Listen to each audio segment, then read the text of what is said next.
The Red Dirt D&D podcast is brought to you by Pro Laser Cuts. The Oklahoma company provides pre-made and customizable design laser cut dice towers, tokens, and more, developed by a gamer for gamers, and now available to enhance your tabletop game. Pro Laser Cuts products can be found at many Oklahoma City area game stores, local events, and now available online at prolasercuts.com. That's laser and cuts with a Z, Pro Laser Cuts. And by SD Way Gaming, where dice goblins unite. Our friends at SD Way Gaming celebrate the beautiful dice players handpick for their games and splendor.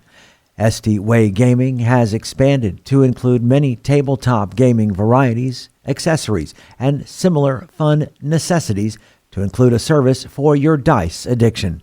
You can shop for a variety of products at sdwaygaming.com or find SD Way Gaming on Facebook.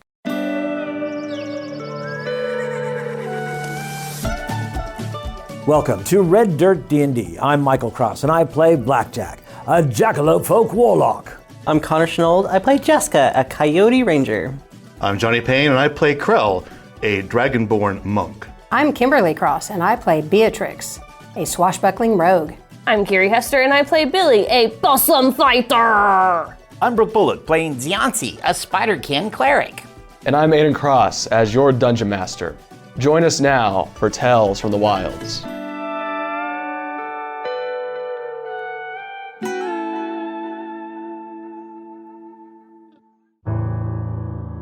The situation in the cave is a very interesting one. Bodies litter the floor, almost all of them with lightning scorch marks, but one appeared to have claw marks. One of a white kobold who bore a striking resemblance to the showrunner. And as you approached him, his eyes had opened and he had said, "You finally made it.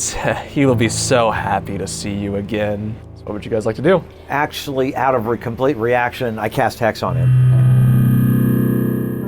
And I back up and I say, "You! This is all your fault!"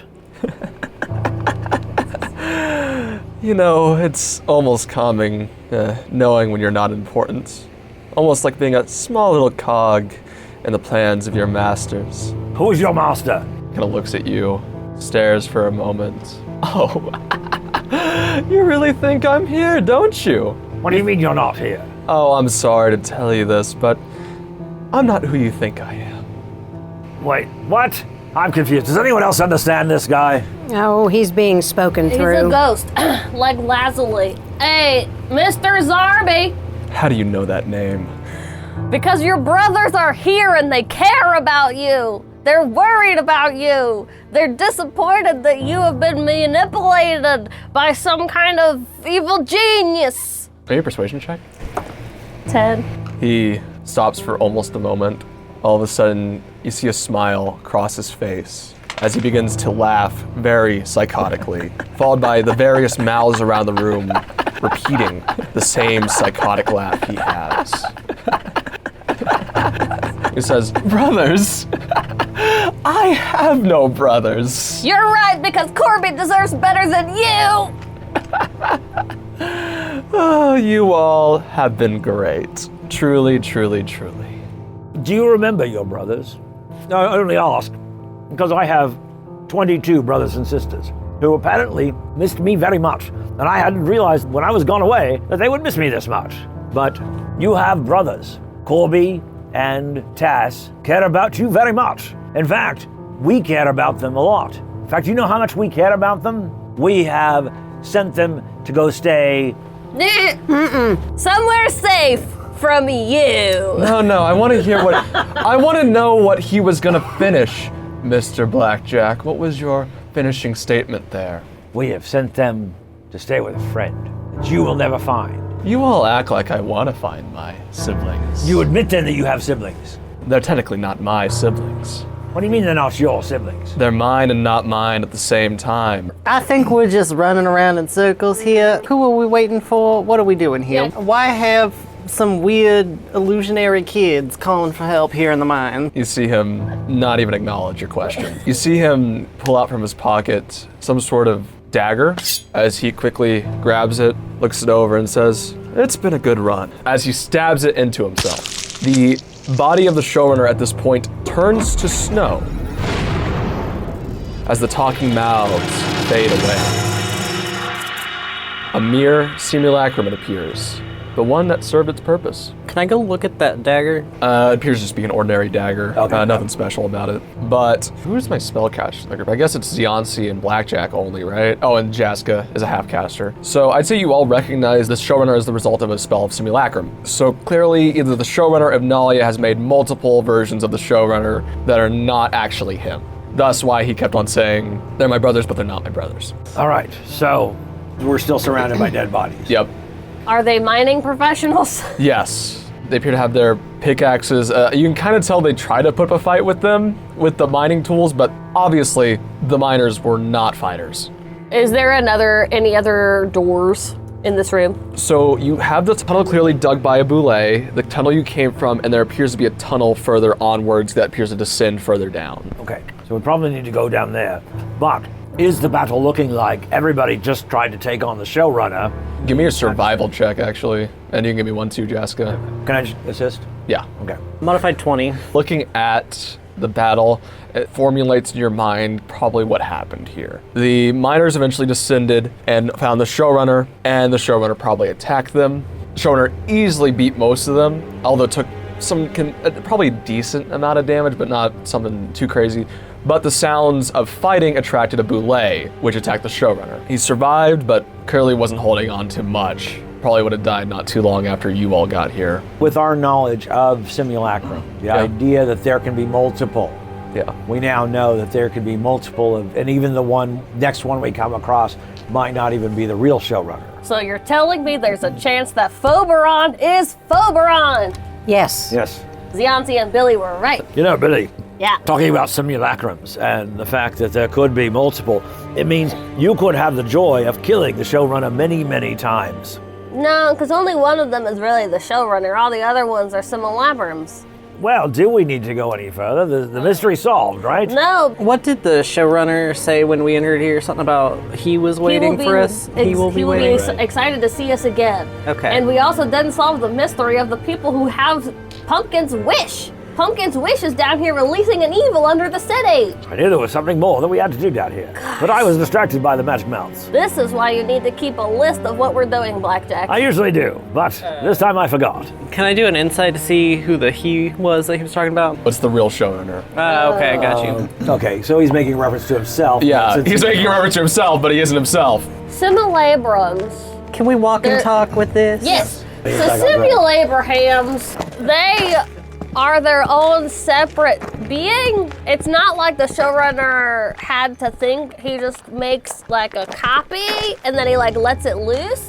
What do I know about simulacrums? Give me your Arcana check. That would only be a 13 unless I can give myself guidance on that. Can I give myself guidance? Yeah, you get some guys. Yeah, so 15. So simulacrums basically act as if they are the person. But they're not like connected mentally? They're not connected mentally, no. But they're not like clones. They aren't actually the person. Are they like channeling through them? No, so once you make the clone of the person, they act like them, but there is no connection afterwards. So he has no idea what's taking place in this room. Correct. So you could even say, hey, here's exactly where we're hiding them, and it wouldn't have mattered. Right. There is no connection unless there's some sort of other magic that was cast on the simulacrum, but as far as you're concerned, the real showrunner doesn't know you're here yet. But he's here to also deliver not a a real message. person. He's not like a clone. No. It is, you don't, it's just, you even, maybe do they know they're fake? Depends if you tell them. I mean, he knew he wasn't the real showrunner. Right. Yeah. Of course, then from now on, it goes into a moral standpoint of... I was gonna say, are they sentient? Are they separate beings? So he's dead now. We're walking. Let's keep walking. Yeah, we're still walking. It's a modified 20 on my survival. You observe the battlefield, and as you're kind of walking, you realize that there appears to be a number of tracks as well, humanoid tracks. You think maybe some of the miners might have ran deeper into it, trying to escape the conflict. You see maybe a bit of blood as well on this cavern area, so there might be some miners that are still alive. We don't really care. I mean, sure, save them if we can. But we're here to figure out about the wish key and the evil. Evil seems really more important. Right. So you guys are just heading down that direction? Actually, I have a weasel. And a mud man. We could send them down and spy for us. Do they have dark vision? So there is no light down here. Okay, so I've had to light up my staff anyway. Am I the only one that can't see? Yeah. Yep. Just tie your belt to Beatrix's belt. It'll This be is what I'm fine. thinking. Just put your hand on Beatrix's shoulder and we're going. Okay, I'm extinguishing the light and I'm holding closely onto Beatrix. I do still want Mudman and Vin Weasel to be up further ahead of us to kind of spy out. I know they can't see. Mudman has dark vision, I think, though, doesn't he? Oh yeah, dark vision 60 feet. And he has a +3 to stealth. The Weasel has +5 to stealth, so. So you guys want to be stealthy? Yeah, everyone Yes. your stealth checks. 24. 13. 30? 18. 26. 13. You guys got a 20 average. You guys are good. Go ahead and stealth check for Mudman and. Mudman got an 18 as well. 14 for Vin. So 16. As you descend further into the caves, eventually you enter an area where the ground strangely evens out. Many buildings surround the area, each made of stone with intricate designs that have asymmetrical shapes. All seems dead in this strange city. No lights, except for one building that sits in the middle. All lights appear to be on in this kind of decently sized building that sits in the middle, as a voice rings out from the area, saying, T-minus 24 hours till next jump through the multiverse. Next stop, the Shadowfell. So wait a minute, did that just say what I think it just said? Yeah, I think this underground city is actually like a poofin village. We're getting ready to jump. Well, so T minus 24 hours. You guys are good for a while. Yeah, because Billy doesn't want to go to Shadowfell. Sounds scary. well, unless that's where we have to go. But of course, I think I've got a way back if we need to. Well, we have to go forward. Yes, so we've got 24 hours. And the lights are on down there. We should just go check it out. Just on the safe side, I want to do my primeval awareness to sense if there's any aberrations, celestials, dragons, elementals, fae, fiends, or undead within 1 mile of me.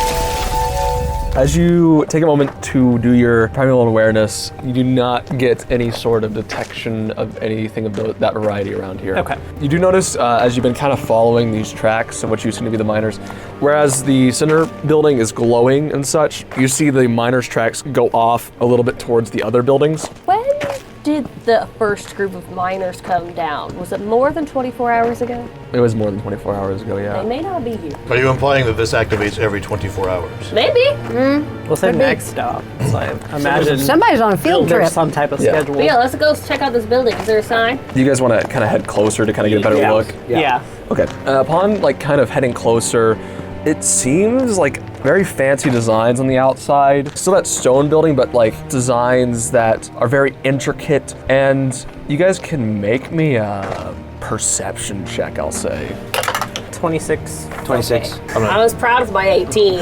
22. Anyone get lower than 15? No, 17 this time. Okay, cool. I guess 16. 16? Okay.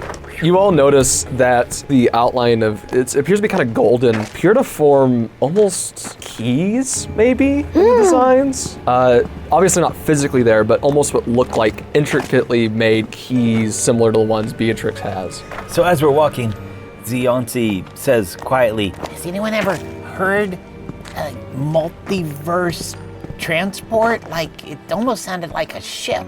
Right. So a way to go from one place to the other. Like the Right, portal we I mean, fell through. But as a ship, like an entire ship that could do that. Well, I know that there are people who can do it on purpose because people have told us that they can. Yeah, So, people can, but usually I don't think I've heard of a Listen, I'm ship just- that goes. if people can do it, it's not that big of a leap to assume that magic could evolve to encompass a vehicle that could do it. Right. And then the magic mouth voice or whatever arcane powers they're using made the announcement. So, like, there's a bunch of people that are gonna go. As far as you're concerned, the city, there's no one else here. Well, they've got 24 hours to arrive. But we also know, if you'll remember, they said that Pumpkin's magic was the key to releasing the evil, and like it was like they were gonna take over the multiverse, not just like Athenus. So do you think this is powered by Pumpkin's magic? No. They're gonna go to the Shadowfell, grab something, and bring it back? I don't think that. They said it was under the city. I think it is this, maybe. This is under the city, but this doesn't seem inherently evil. The ship itself doesn't seem inherently evil, but maybe there's something under this city. So should we just head off toward the door? We should go check out the building. It's the only thing It seems like it has light. So upon arriving fully at the main building, there appears to be an opening. You may enter, no real doors or anything, and words sprawled across the side of the building, blending in with the intricate design. Only those who are strong-willed can survive the trials of the multiverse. To do so, you must have mastery over energy, light, time, space, and gravity. Proceed if you are worthy.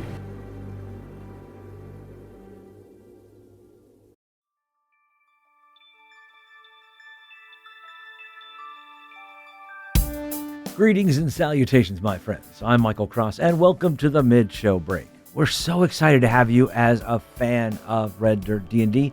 While I've got your attention, why not make sure to rate us and leave a review wherever you're getting our podcasts. This allows other people searching for an actual play show to find us. Also, maybe consider becoming a Patreon member. You get our episodes 4 days early, access to our Discord server, bonus content, and full versions of our roundtable discussions. You'll also be joining other fans like Tim A., Tina McBride, James Carpenter, and Justin Britt. Sign up at patreon.com/RedDirtDnD.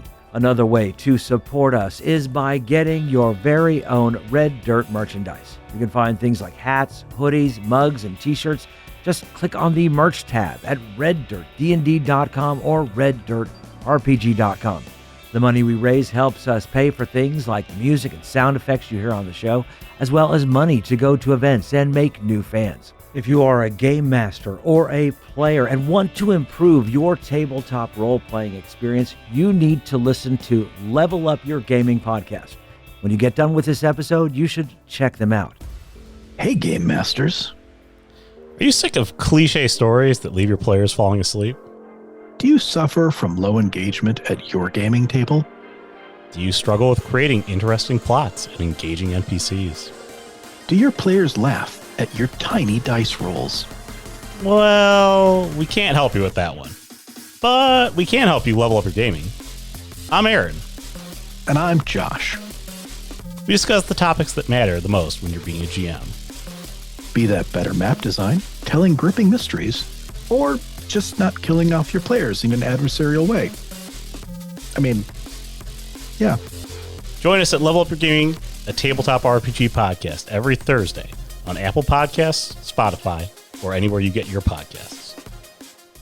We are so excited to announce a new show to our growing list of titles on Red Dirt RPG. Wayfinder Legends is our newest podcast using the Pathfinder system and still including music and sound effects like a classic radio show. You can find Wayfinder Legends on Apple Podcasts, Amazon Music, Spotify, or wherever you get your podcasts. If you're looking for more content from Red Dirt RPG, make sure to check out our YouTube page with Mysteries of Beatrix live every Wednesday. Keys from the Golden Vault from the Red Dirt Outlaws dropping every Tuesday at noon, and Plausible Deniability every other Thursday. So come check it out at youtube.com/@RedDirtRPG or search for Red Dirt RPG on YouTube. We would love to hear from you. Find us on social media at Red Dirt RPG on Facebook, TikTok, Instagram, and Threads. You can also get in touch with us through our website at reddirtrpg.com. All right, I think that's everything I need to tell you. Right now, let's head back to Red Dirt D&D.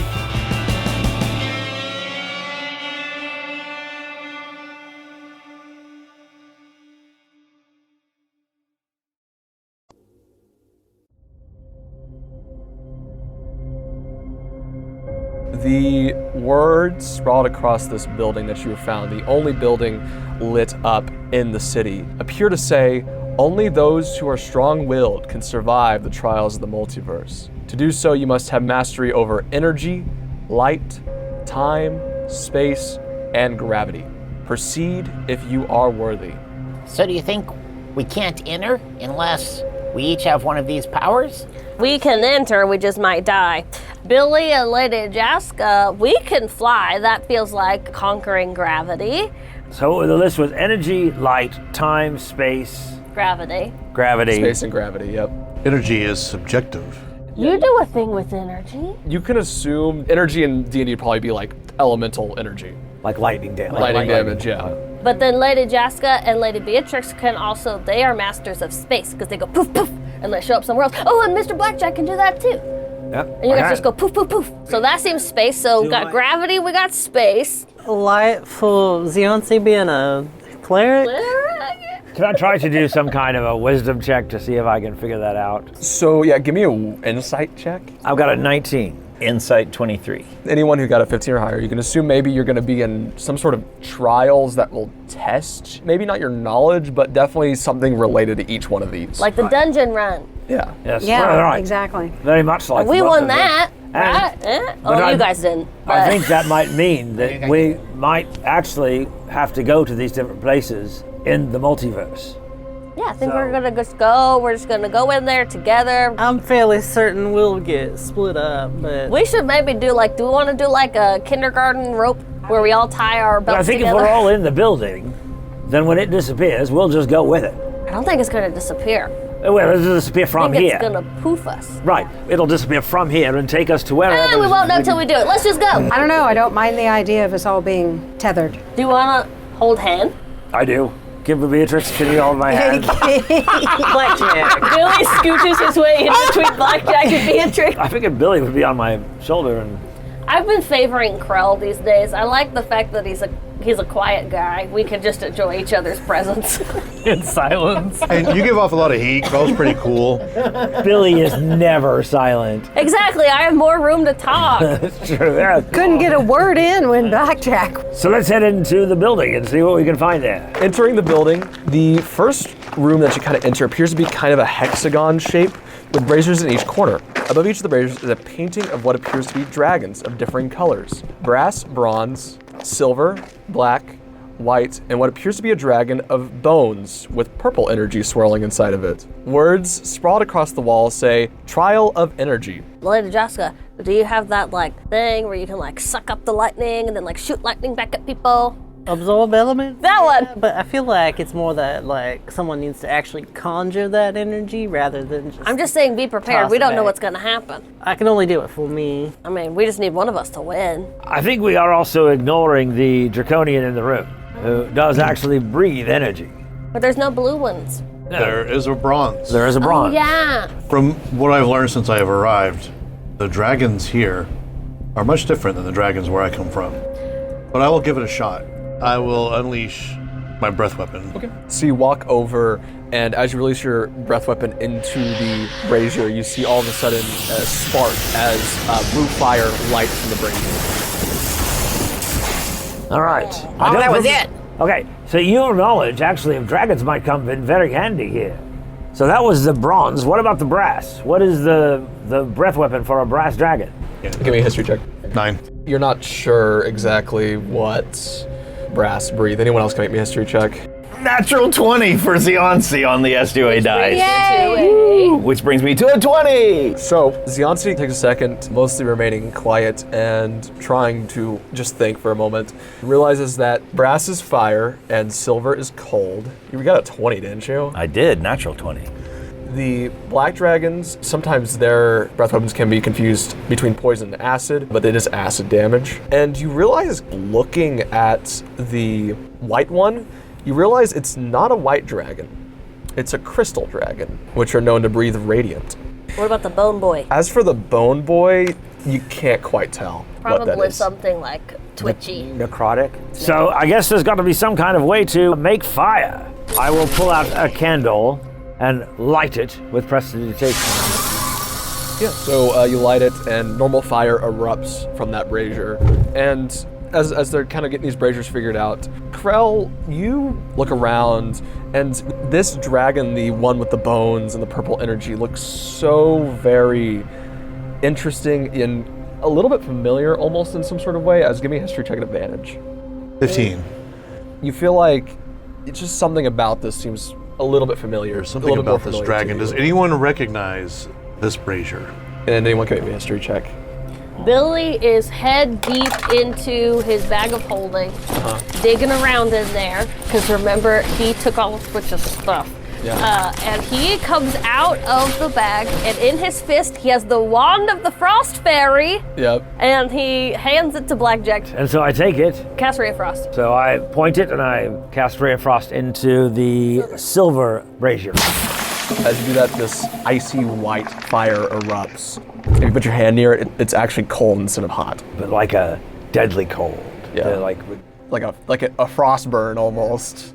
So I've got an idea on this last one. It's like a bone dragon. Yep. So it's like death. Some kind of necrotic power might be able to do something. And I cast Toll the Dead on it. You see this black fiery flame erupt as that brazier is filled.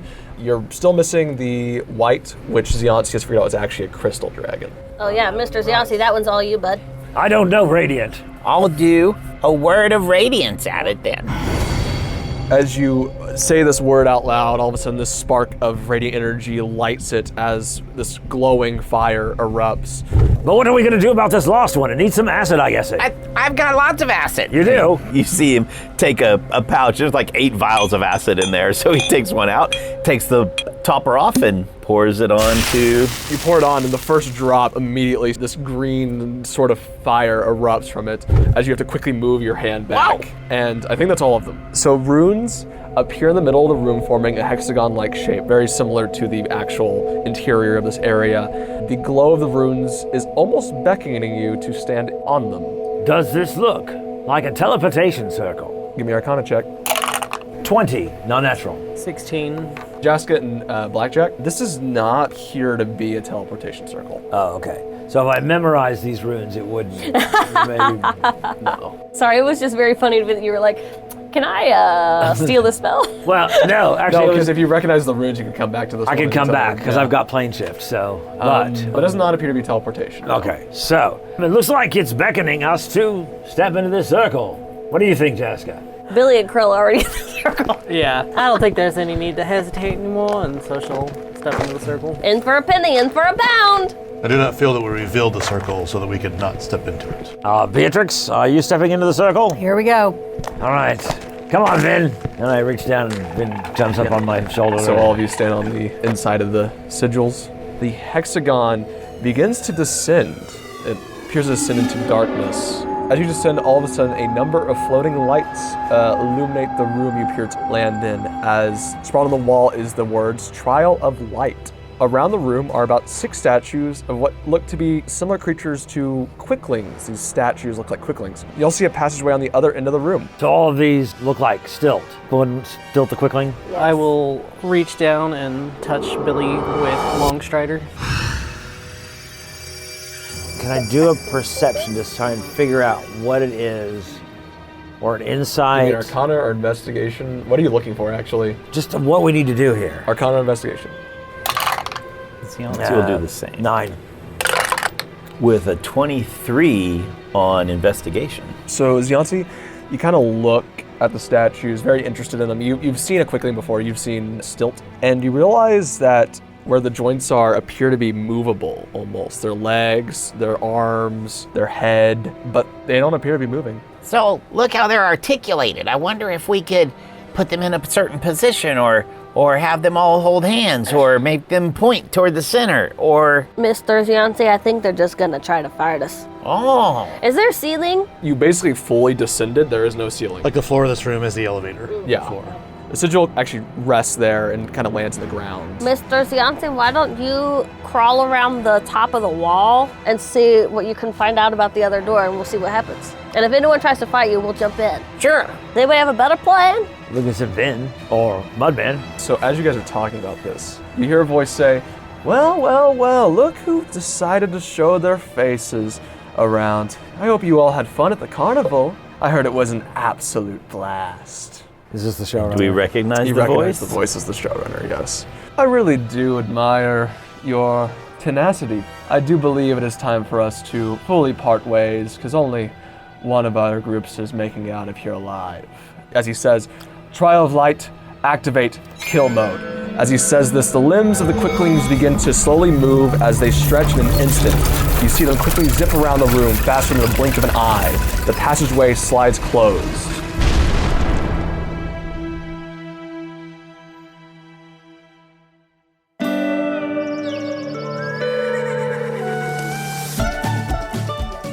Red Dirt D&D Tales from the Wilds is Aiden Cross as our Dungeon Master, Kiri Hester as Billy, Connor Shenold as Jaska, Johnny Payne as Krell, Kim Cross as Beatrix, Brooke Bullock as Zionsi, and I'm Michael Cross as Blackjack.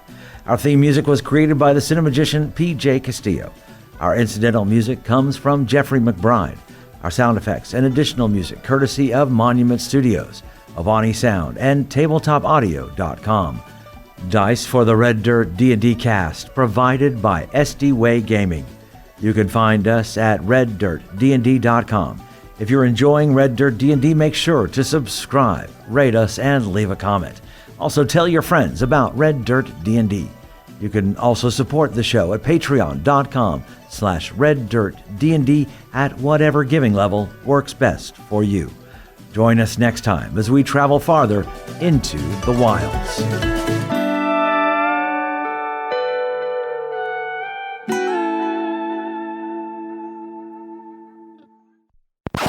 But the sounds of fighting attracted a Boulay, which attacked the showrunner. He survived, but clearly wasn't holding on to much. I mean, it only took one d4 damage. So. Can I do an insight to see who the he was that he was talking about? What's the real showrunner? He's making a reference to himself, but he isn't himself. But also, Aiden is So, the showrunner, so Aiden's talking about himself. Right. This all has too many Because he's layers the to NPC. It's all so confusing. Aiden is so excited that we're here today. I need yarn and push pins. So, I have yarn. Can we walk and talk with this? yes. Jessica's always so good about getting us back where he Another modified 20. Connor. Okay, we'll get there in a second. Connor is, yes, Connor has is. always been really good about getting us So back on track. Samuel Abrahams are... Simulacrums? Yes, I said Samuel Abrahams. He has no idea what's taking place in this room. Correct. So you could even said, hey, here's exactly where we're hiding them, and it wouldn't have mattered. Right. But we didn't know that. Oh, so it's like Amy Pond when she was... Yes. Okay. Now it depends on psychology, morality-wise for you, whether they're real or not. Is it Tom Riker? Yeah, Is what- exactly. I'm extinguishing the light, and I'm holding closely on to Beatrix. And hating every minute of it. Beatrix, do we need to contact HR? Are you okay? I'm okay. Okay. Okay. It can't all be He's dark. hoping that Vin Weasel and or Mudman will trigger any traps. Well, if Vin Weasel does, I can just bring it back. I like this Mudman. He hasn't died in like a long time. So he's due. Those of us with dark vision are watching due to Weasel and die. Mudman bounce into walls and trip over rocks. Mudman has dark vision, I think, though, doesn't he? Oh yeah, dark vision 60 feet. And he has a +3 to stealth. And the patrons, the Weasel has +5 to sell. So So you guys want to be stealthy? So how much do the patrons have? Let's all be stealthy. The patrons have a +20 stealth because they're not here right Never know now. when they're around. Can we see the outside of the building? Street light. Yeah. Is there a street lamp? There's a large travel agency sign on the... I mean, there's more than one way to get yourself around in the Fae. Aw, the DM's rubbing his face. It's going to be a long recording session. So as we're... So are we talking about sharing our skills here? With our powers combined. Yes, I think it's a Alright. Team Planet situation. It'll disappear from here and take us to wherever. We won't know until we do it. Let's just go. All right. You only YOLO once. Yes. Don't you have a little vial of acid in your pocket somewhere? I feel like that's a thing you had at some point in time. Throw it on the black dragon. And there are braziers underneath the paintings, basically. Okay, fine. So. Put it in the brazier. Oh, there's braziers underneath. Shove it in your brassiere. I like it. I like Sassy Billy. Sassy Billy's hilarious. Sassy Billy? Yeah. The dragons here are much different than the dragons where I come from. But I will give it a shot. Just And put- Godzilla's on the On the brazier. browser. For the bronze, Brazzers. the bronze brazier.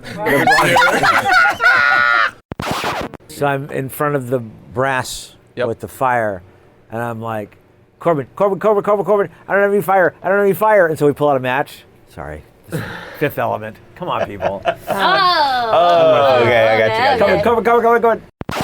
So I guess there's got to be some kind of way to make fire. Does anybody have a tinderbox and a torch? We all do. All adventurers that have a everybody. backpack have flint and steel. Uh-huh. I'm not trying to take over your game. Yeah, I'm no, saying I it's know. just a staple of I'm just D&D. saying. Yeah. Billy pulls out a Zippo. Of course you have. I'll do a word of radiance at it then. Why don't you just do Sacred Flame? Okay. I mean, they're both Oh, cantrips. I know word of radiance is a first level spell. I'm sorry. Yes, go. Yeah. Go for it, they're go for it. both, Okay, they're that's both fine. Yeah. cantrips. What's the word of radiance? What is the word of the day? So I'll do Sacred Flame, and I'm not ready to be creative. Let there be radiance. But what are we going to do about this lost one? It needs some acid, I guess. I've got lots of acid. You do? Pulls. Of course you do. Of course you do. That explains so much. Who needs a lockpick? We're going to go tripping! Sorry. Wrong kind of acid. Where's Timothy Eliana? Leary acid. I know, I got it after the fact. Okay. But I think in the story it would make sense for the rogue to have some acid. Who needs a lockpick? when you No, can in the just- story it would make sense that Ziansi Would also has- be has like tabs. tripping on acid. So I guess they're called tabs. I Family don't know. show. The hexagon begins to descend. It appears to descend into darkness. That was gonna be a cool elevator. It was a scary elevator. It's a scary elevator. Anyone do anything as you're descending, or Nope. you just remaining quiet? I'm humming Muzak version of That's Metallica. exactly what I was getting ready to say. Metallica song. Na, na, na, na, na, Unfortunately, it's not as na, pleasant as the elevator in the mansion back in the. The girl from Woods. Ipanema, lovely.